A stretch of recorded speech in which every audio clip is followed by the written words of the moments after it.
तो एग्जांपल करते हैं, find the domain of following functions. ये देखते हैं f(x) = साइन इनवर्स 2x - 1। अच्छा, साइन इनवर्स x का जो डोमेन है ना, वो क्या है, -1 से 1 स्क्वायर ब्रैकेट्स। साइन इनवर्स में जो इनपुट है वो -1 से 1 के बीच में ही जा सकता है। तो इसका मतलब क्या हुआ कि 2x - 1 की जो सेट ऑफ वैल्यूज हो सकती हैं परमिसिबल, वो क्या है, -1 से ज़्यादा होना है इसको, और 1 से कम या उसके बराबर हो सकता है।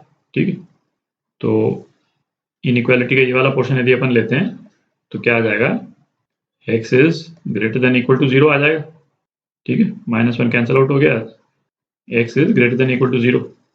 और इनइक्वालिटी का है ये वाला पोर्शन यदि अपन लेते हैं तो क्या आ जाएगा, है ना, -1 इस तरफ गया, 2 आ गया, तो 2x <= 2, तो x <= 1। ठीक, तो ये आपका आंसर इस फंक्शन की ये डोमेन हो गई। बी पार्ट देखते हैं। B part f(x) = cos inverse -(x²). ठीक है, अच्छा, cos इनवर्स x की जो डोमेन है, मतलब cos इनवर्स का जो इनपुट है वो -1 से 1 के बीच में हो सकता है। ठीक, इसका मतलब -(x²) जो है वो इसके बीच में हो सकता है, -1 <= -(x²) > 1।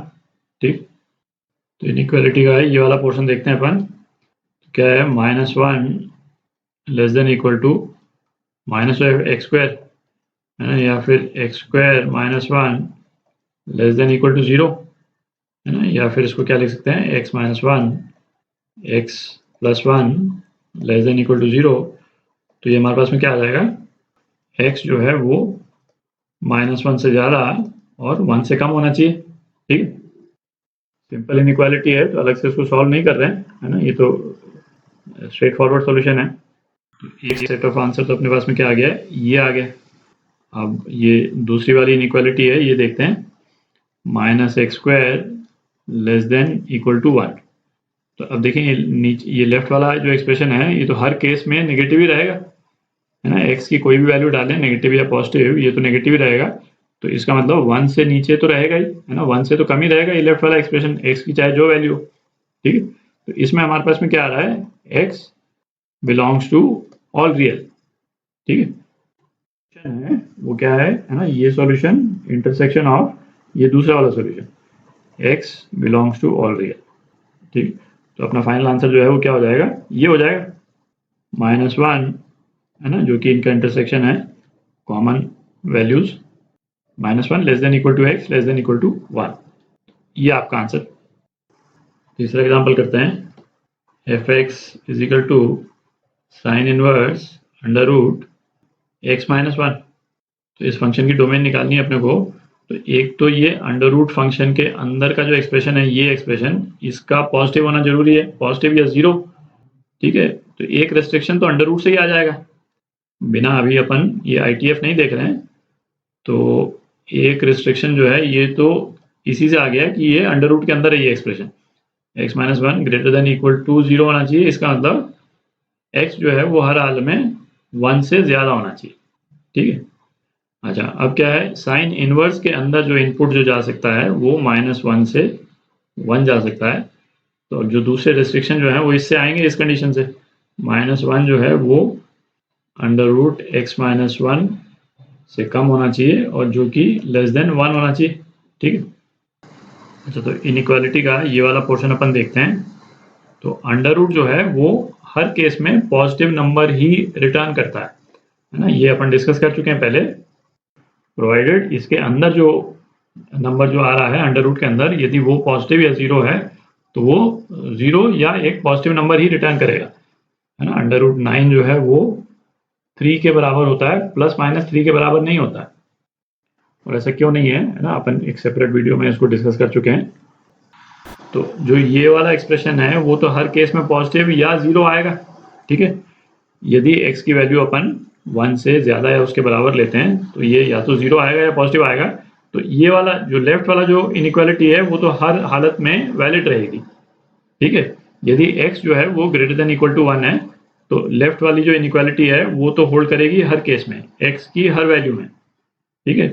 तो ये वाला पोर्शन तो हो ही गया। तो ये वाली इनइक्वालिटी और ये जो अपने पास में रिजल्ट आया है ना, उसका इंटरसेक्शन अपन ले लेते हैं, तो अपने पास में क्या आ जाता है, x greater than equal to 1 आ जाता है, ठीक है। दूसरी इनइक्वालिटी देखते हैं, under root x minus 1 less than equal to 1, the x minus 1 should be less than equal to 1, हमने स्क्वायर कर दिया, और x less than equal to 2, ठीक है। तो अपने पास में दो कंडीशंस आ गई, 2 से कम होना चाहिए x और 1 से ज़्यादा होना चाहिए। तो डोमेन क्या आ गई अपने पास में इस फंक्शन की, ये डोमेन आ गई, ये आपका आंसर। चौथा एग्जांपल देखते हैं, F X is equal to cosec inverse X plus sine X. तो ये बेसिकली अपने को दो फंक्शंस का एडिशन दे रखा है।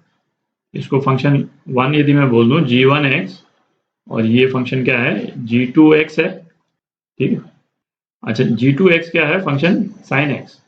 तो sin x का जो डोमेन है ना, वो क्या है, उस पर तो कोई रेस्ट्रिक्शन होता नहीं है। तो g2x की डोमेन जो है वो क्या हो जाएगी, ऑल रियल हो जाएगी, ठीक। अच्छा, दो फंक्शन के एडिशन से यदि हम कोई तीसरा फंक्शन बनाते हैं, जैसे इस वाले केस में, तो fx की जो डोमेन है ना, वो क्या होगी, डोमेन ऑफ f वो क्या हो जाएगी, domain of g1 intersection domain of g2, है ना। ये तो अपन डिस्कस कर चुके हैं पहले, फंक्शंस का डोमेन जब अपन ने डिस्कस किया था। g2 की डोमेन तो ये आ गई। अच्छा, g1 cosec इनवर्स x की डोमेन जो है वो क्या होती थी, है ना, आप रिकॉल करें, cosec इनवर्स x की जो डोमेन है -∞ से -1, ठीक है, यूनियन 1 से इंफिनिटी, ये होती थी इसकी डोमेन, इसकी cosec इनवर्स x की। तो अपने को जो डोमेन है वो क्या हो गई, अपनी डोमेन fx की डोमेन, इन दोनों का इंटरसेक्शन। तो ये तो ऑल रियल है, तो डोमेन जो है वो यही हो जाएगी डोमेन, ठीक है, इंटरसेक्शन। तो ये आपका आंसर